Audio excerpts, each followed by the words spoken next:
সূরা ইয়াসিন কখন পড়লে বেশি উপকার পাওয়া যায় এবং সূরা ইয়াসিন পড়লে কিভাবে আপনি বিপদ থেকে মুক্তি পাবেন। সূরা ইয়াসিনের ফজিলত অনেক বেশি, এটা আমরা অনেকেই জানি। কারণ নবীজি সাল্লাল্লাহু আলাইহি ওয়াসাল্লাম এই সূরা ইয়াসিনকে কোরআনের হার্ট বলেছেন।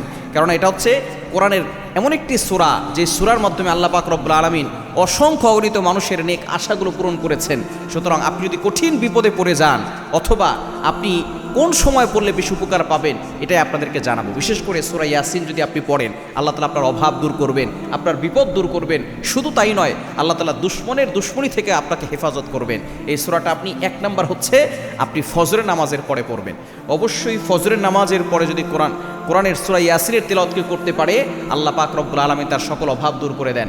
যেই ঘরে ফজরের পরে সূরা ইয়াসিনের তেলাওয়াত হয়, ওই ঘরের ভিতরে আল্লাহ পাক রব্বুল আলামিন বরকত নাজিল করেন এবং আল্লাহ তাআলা দুশমনের দুশমনি থেকে হেফাজত করেন, রোগ থেকে মুক্তির ব্যবস্থা করে দেন, সকল টেনশন দূর করে দেন।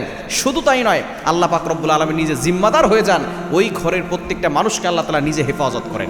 এজন্য ফজরের নামাজের পরে সূরা ইয়াসিন পড়বেন। আমরা অনেকে ফজরের সময় ঘুমিয়ে থাকি, ফজরের সময় আপনি ঘুমিয়ে থাকবেন না।